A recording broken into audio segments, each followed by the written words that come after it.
billahi minasyaitonir rajim. Bismillahirrahmanirrahim. Alhamdulillahi rabbil alamin arrahmanir rahim maliki yaumiddin.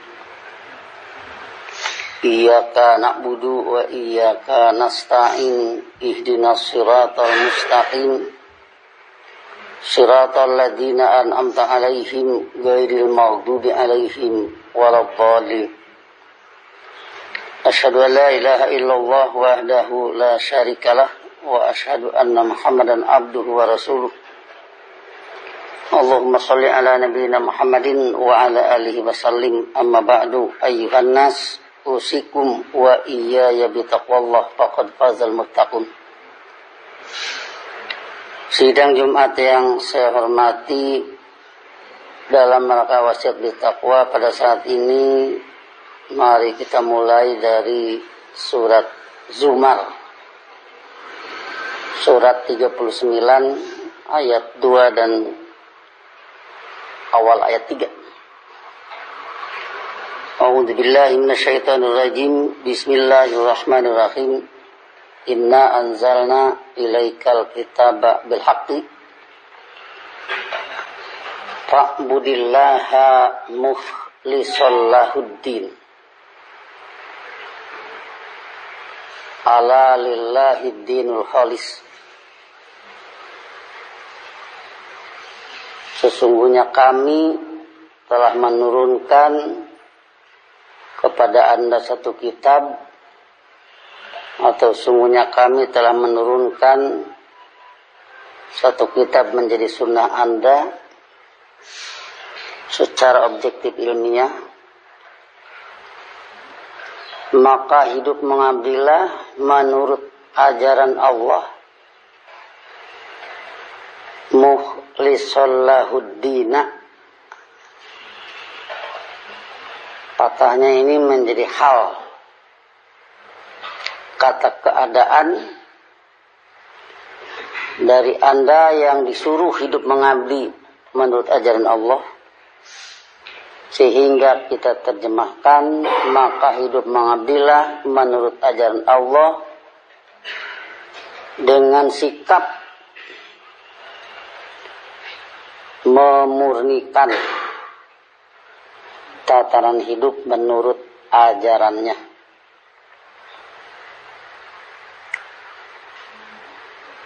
Kata-kata mukhlison, kalau patah, kalau domah mukhlisun, itu adalah ismul fa'il, kata pelaku dari akhlasa yukhlisu, yang masdarnya sudah jadi bahasa Indonesia, ikhlas.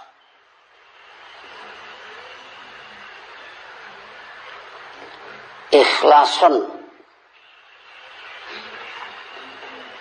3 huruf pokoknya, khulusa yakhlusu, khuluson atau kholason, berarti murni atau tidak tercampur.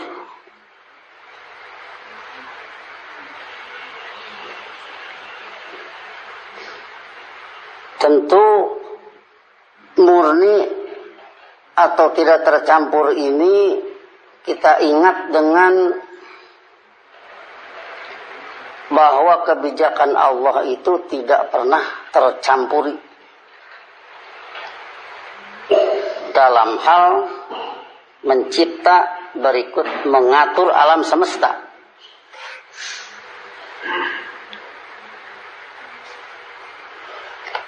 Tidak ada siapapun yang dianggap pandai, yang dianggap ahli, yang turut serta mencipta matahari. Tidak juga mengedarkannya.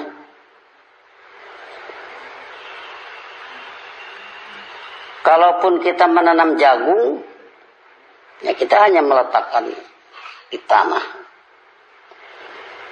Yang menumbuhkan bukan kita.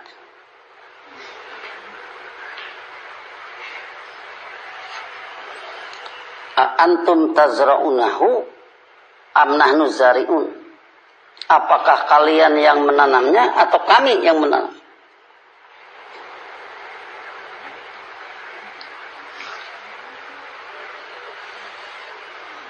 Jadi kata-kata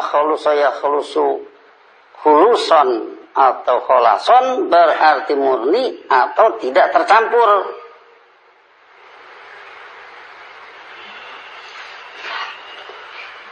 Demikian nanti tatanan hidup itu pada ayat 3-nya ala lillahi dinul kholis. Di ayat 2, awal ayat 3-nya berbunyi ala lillahi dinul kholis.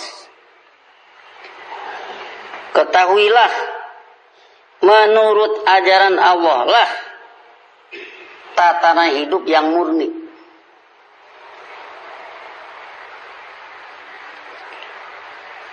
Jadi kalau terhadap alam semesta tidak ada yang bantu bikin, tidak ada yang bantu ngatur, maka tatanan hidup manusia pun yang terjamin mencapai hasanah di dunia melulu ciptaan Allah. Melulu Allah yang ngatur. Itu lillahi dinul kholis.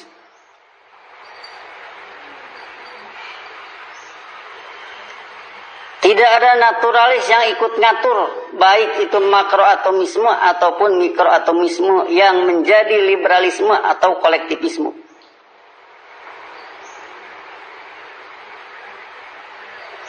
Adapun manusia aduk-adukan, hidup di timur ikut kolektif, hidup di barat ikut liberal. Paling-paling mereka hanya ngatur urusan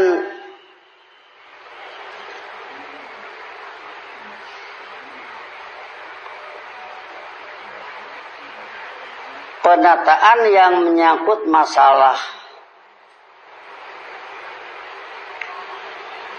upacara.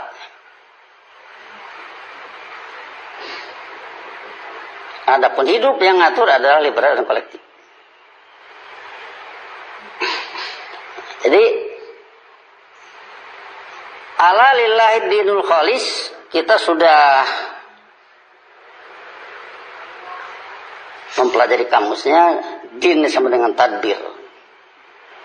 Jadi dana ya dinu dinan, masdar juga.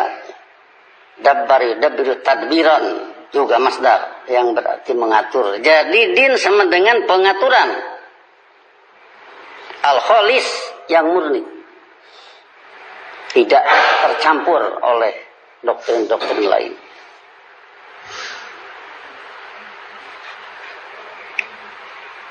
Kemudian kalau hal ini kita hubungkan dengan surat Bayyinah.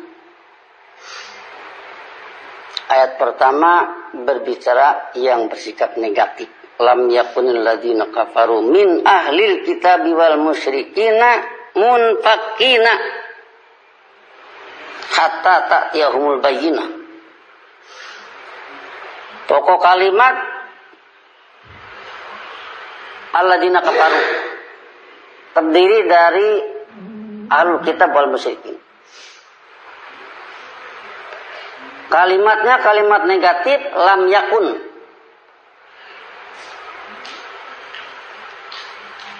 Keterangannya munfakin, tapi ada hatta.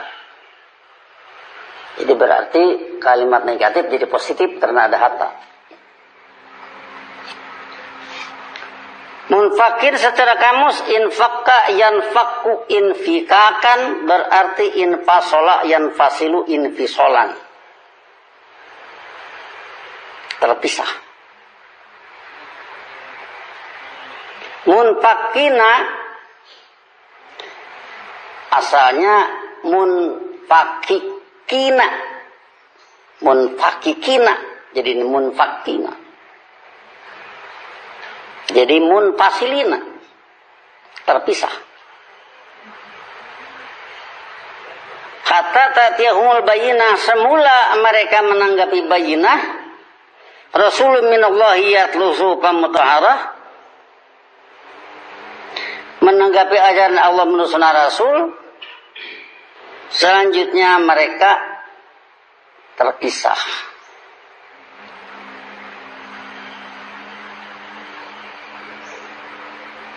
Tidak berada dalam satu forum yang sama-sama menanggapi. Terpisah. Itu infaka. Makanya jadi kafaru. Kalau tidak terpisah, tidak jadi kafaru. Di sini ayat ini memperingatkan kita untuk hati-hati. Hati-hati jangan sampai terpisah dari kelompok yang studi Quran Sunnah Rasul. Sebab adanya alladzina kafaru min ahli kitab wal musyrikin disebabkan mereka terpisah. Rasulun minallah yatlu sufa mutahharah fiha kutubun qayyimah wa ma tafarraqal ladzina utul kitab illa min ba'di ma ja'athumul bayyinah. Mereka itu bercerai-berai juga setelah bayyinah. Cuman di sini sebabnya tidak disebut. Tapi kalau dalam Ali Imran disebut bagian bainahum. Penyebabnya karena mereka dulman bainahum, berlaku dulmat bersama mereka. Makanya jadi tafarraqu. Kalimatnya berbunyi wa makhtalafu illa min ba'di ma ja'ahumul ilmu bagian bainahum. Selanjutnya kalimat ayat 5-nya berbunyi wa ma umiru. Padahal tidaklah mereka telah diperintah illa liya'budullaha, kecuali untuk hidup mengabdi menurut ajaran Allah, mukhlisina lahuddin. Kalau tadi mukhlison karena tunggal, ini karena jamak jadi mukhlisina. Dengan sikap memurnikan dina tatanan hidup lahu menurut ajarannya. Jadi mereka itu sebenarnya disuruh hidup mengabdi menurut ajaran Allah, kemudian ada satu sikap dalam perjalanan hidupnya itu selalu memurnikan tatanan hidup itu dari berbagai kekotoran-kekotoran dakwah setan. Ya, kita sudah mempelajari Baqarah 102 wa tabau matat plus sayatin. Sudah jelas-jelas sayatin ya, ayat ini. Wa tabau matat plus sayatin ala mulki Sulaiman, ditambah dengan ma'unjila ala malaka ini Harut wa Marut, kembali ke Palestina. Ada orang Yunani di negeri Palestina, orang Yunani pulang, pola pikirnya dibawa ke Yunani, muncullah idealisme dan naturalisme. Itulah sayatinnya. Itulah yang mengotori pola pikir. Jadi mukhlisina lahuddin ini selalu membersihkan dalam perjalanan hidupnya dari berbagai kekotoran-kekotoran tanggapan, otomatis dari berbagai kekotoran-kekotoran laku perbuatan, behavior, perilaku.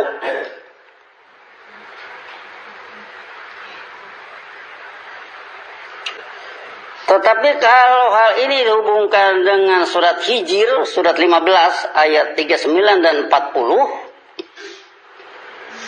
disinilah setan menyatakan qala rabbi bima aghwaytani. Dia setan menyatakan pakai bahasa Quraisy lagi. Bima aghwaytani, disebabkan Anda telah membuat aku ngawur.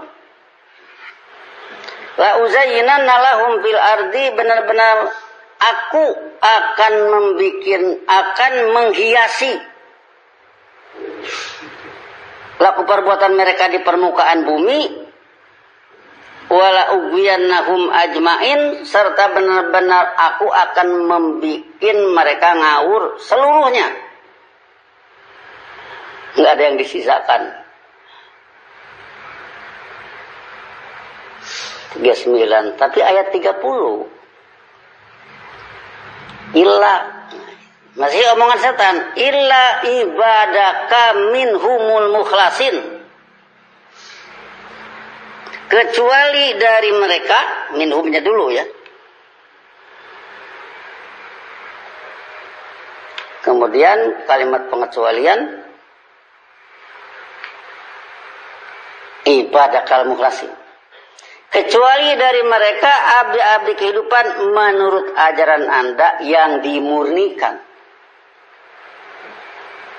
Sini perhatikan ya peristilahannya. Kalau dalam surat Bayyinah, wa ma umiru illa liya'budullaha mukhlishina lahuddin. Kalau yang tidak bisa tembus oleh setan itu mukhlasin. Mukhlisun ismul fa'il, mukhlasun ismul maf'ul. Teliti perbedaannya. Mukhlisun yang memurnikan, mukhlasun yang dimurnikan.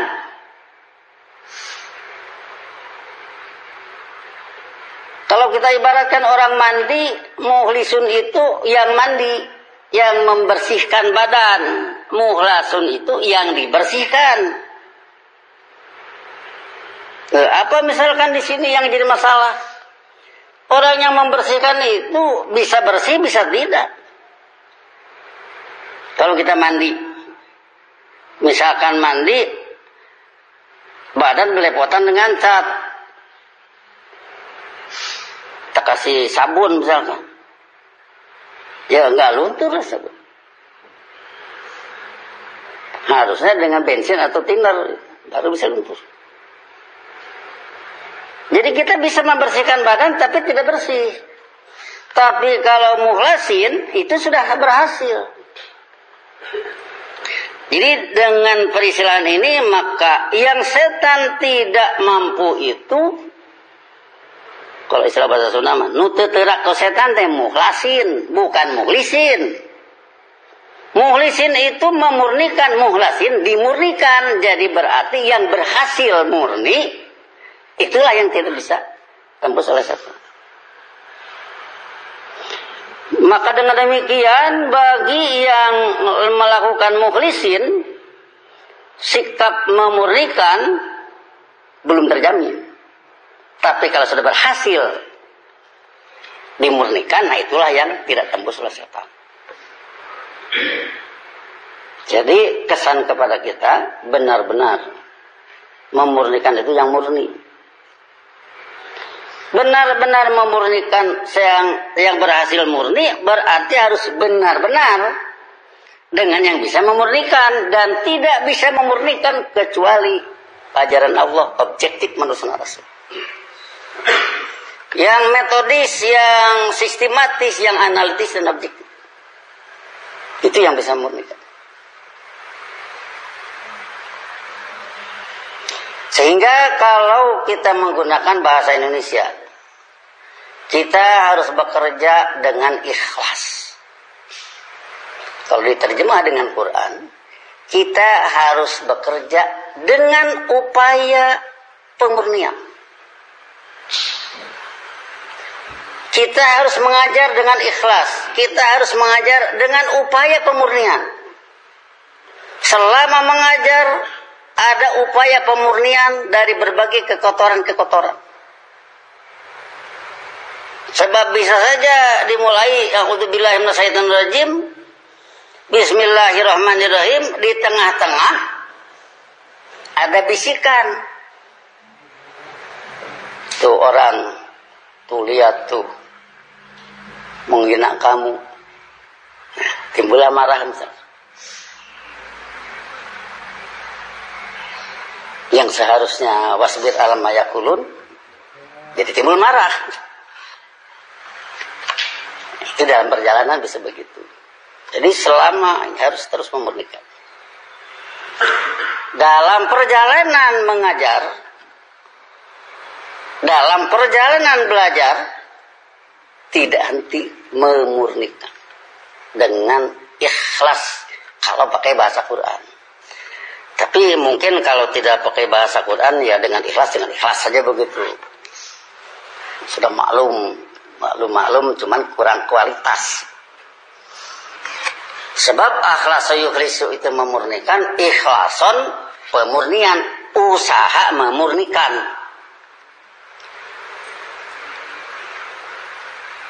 Jadi artinya kelihatanlah kalau sudah dibahas oleh Quran, berbagai kata itu ada bobot-bobot tertentu. Ya kalau kita mengatakan kamu bekerjalah dengan ikhlas, kamu bekerjalah dengan usaha pemurnian, berarti selalu dimurnikan ini selama perjalanan ini, sebab bisa ada kotoran di tengah-tengah. Dan pemurnian itu sendiri dengan ilmu harus terus dipelajari. Ilmu baru kita tangkap sebagian, berarti harus terus ditingkatkan. Itulah upaya-upaya pemurnian.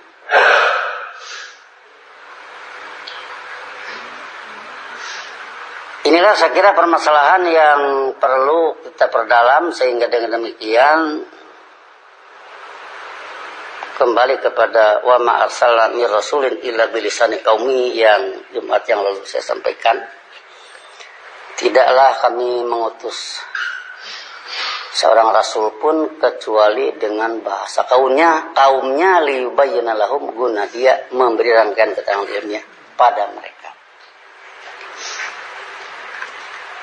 Yang kalau kepada Nabi Muhammad itu adalah bahasa Quraisy.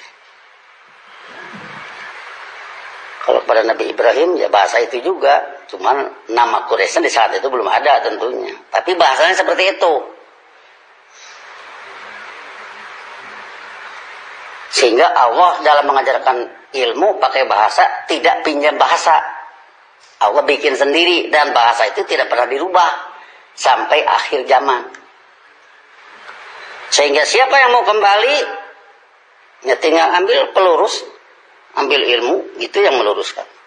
Berikut dengan bahasa-bahasanya. Barakallahu li wa lakum fil Qur'anil azim wa nafa'ani wa iyyakum bima fihi min ayati wa dzikril hakim wa taqabbala minni wa minkum tilawatahu innahu huwas samiul alim wastaghfiruhu wal ghafurur rahim.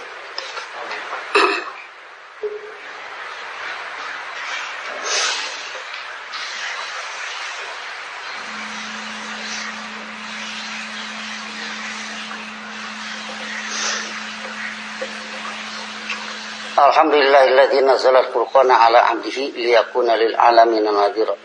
Asyhadu an la ilaha illallah wahdahu la syarikalah wa asyhadu anna Muhammadan abduhu wa rasuluh. Allahumma shalli ala nabiyyina Muhammadin wa ala alihi wasallim. Amma ba'du ayyuhan nas usikum wa iyaya bitaqwallah faqad fazal muttaqun.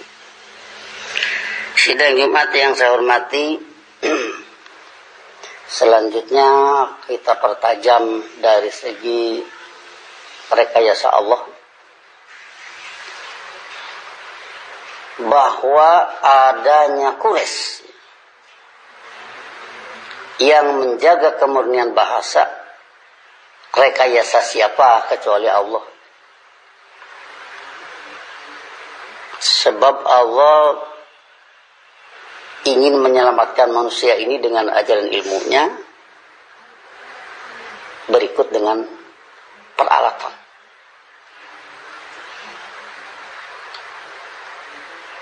Yang kita harapkan Nabi Muhammad SAW secara pribadi sudah tidak ada, sunnahnya masih ada, asal dipelajari.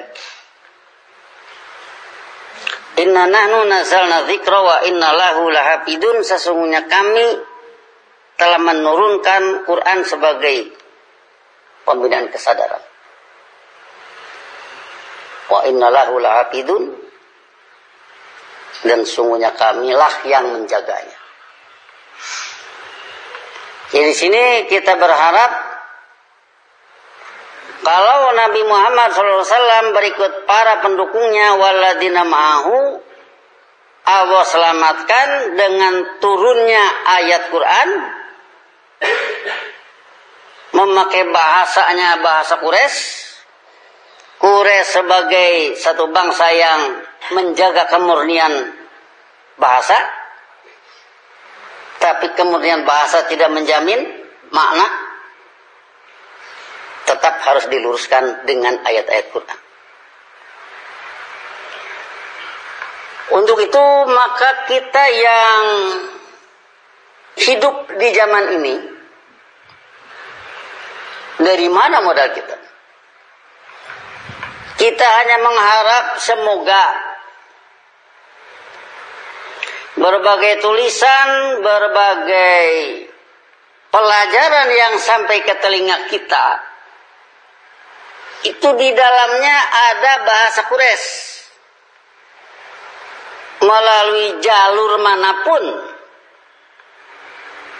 sampai kepada kita. Sebab kalau tidak sampai kepada kita, ya ini nggak ada peralatan. Walaupun kasarnya melalui tangan-tangan kufar. Iya, kalau Quraisy sebelum Nabi Muhammad,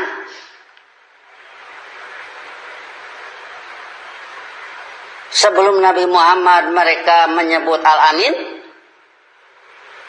Setelah dapat wahyu mereka nyebut Majnun.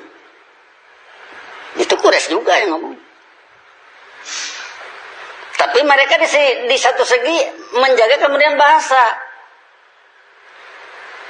Nah, jadi artinya bagi Nabi Muhammad waladina ma'ahu yang mau beriman, beralatkan bahasa Quraisy, diperbaiki oleh ayat Quran, di sanalah ada kaulan sakila. Dengan itu menjadi pedoman hidup, dengan itu juga di dalamnya ada dinal haq, liyudhhirahu ala dini kullihi.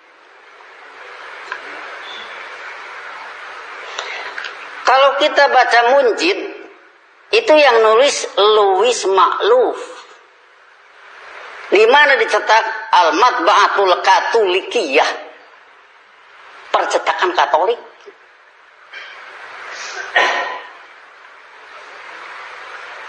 Tapi sampai kepada kita, ada di sana dahaba, yadhabu, dahaban, yang kalau di Indonesia kan pergi. Ya, yang di Indonesia kan itu nanti kamusnya Munawir ya. Bukan kamus Mujid. Kalau kamus Mujid nanti bahasanya itu juga. Tapi kalau Munawir itu berterjemahnya bahasa Indonesia. Jadi kita berharap semoga ini Quraisy ya. Semoga ini bisa menjadi bekal mempelajari kaulan sakila dari Al-Quran. Tapi jangan semata-mata kamus itu. Harus dipadu dengan nilai ilmu seperti yang sudah kita sama-sama pelajari. Terhadap ini maka hindarilah berbagai tuduh-menuduh sesama yang studi. Sebab itu adalah menjadi keberabaian. Generasi yang jadi korban. Kalau misalkan ada orang yang mau sedekah dituduh mau nyuri, oh sedekah nggak nyampe. Orang yang mau nolong dituduh mau ngerampok, pertolongan nggak akan sampai. Tapi kalau benar-benar dia itu mau nyuri, ya memang harus disebut mencuri. Kalau memang nyuri. Kalau memang mau berkhianat, harus tahu itu pengkhianat. Tapi kalau tuduhan, di sini akan berabe. Lingkungan itu sendiri. Ujungnya apa? Generasi muda yang menjadi korban.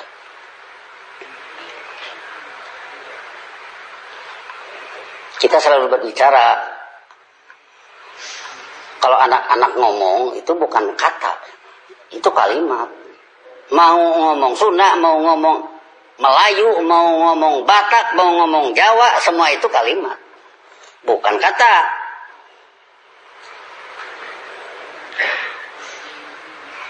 Kalau di zaman kita seperti itu, di zaman Nabi Muhammad juga ada orang, ada anak kecil, ya pasti kalimat juga ngomongnya. Nah, jadi disinilah artinya kita harus perlu banyak contoh-contoh kalimat-kalimat Quran yang menjadi kalimat-kalimat kita sehingga memudahkan penangkapan. Nah, ini perlu banyak contoh. Kalau contohnya ayat Quran, ngeceknya gampang. Lihat aja di ayatnya. Itu gampang ngecek. Tapi kalau kalimat itu kalimat bikinan kita sendiri, membikin misalkan kalimat yang bukan ayat, kemudian juga dikembangkan, itu kita. Jadi di sini satu permasalahan yang mungkin menjadi kemelut di kalangan kita oleh karena kita ini bukan Quraisy. Tapi ada beberapa sedekah yang sampai kepada kita sehingga bisa paham makna Quran. Yang selama ini kita mempelajarinya dan mungkin ada bobot-bobot tertentu. Yang sudah kita rasakan itu adalah serius ke arah perbaikan hidup. Allahumma salli ala nabiyina Muhammad wa ala alihi wasallim. Rabbana la tuzigh qulubana ba'da idh hadaitana wa hab lana min ladunka rahmatan innaka antal wahhab. Rabbana hab lana min azwajina wa dhurriyyatina qurrata a'yun waj'alna lil muttaqina imama. Rabbana innana sami'na munadiyan yunadi lil iman an aminu bi rabbikum fa amanna. Rabbana faghfir lana dhunubana wa kaffir anna sayyi'atina wa tawaffana ma'al abrar. Allahumma a'inna ala dzikrika wa syukrika wa husni ibadatik. Allahumma a'inna ala dzikrika wa syukrika wa husni ibadatik. Allahumma a'inna ala dzikrika wa syukrika wa husni ibadatik. Rabbana atina fid dunya hasanah wa fil akhirati hasanah wa qina adzabannar. Ibadallah, innallaha ya'muru bil adli wa ihsan wa ita'i dzil qurba wa yanha 'anil fahsya'i wal munkar wal baghi ya'idukum la'allakum tadhakkarun. Fadhkurullaha yadhkurkum wa ud'uhu yastajib lakum wa la dzikrullahi akbar. Wassalamualaikum warahmatullahi wabarakatuh.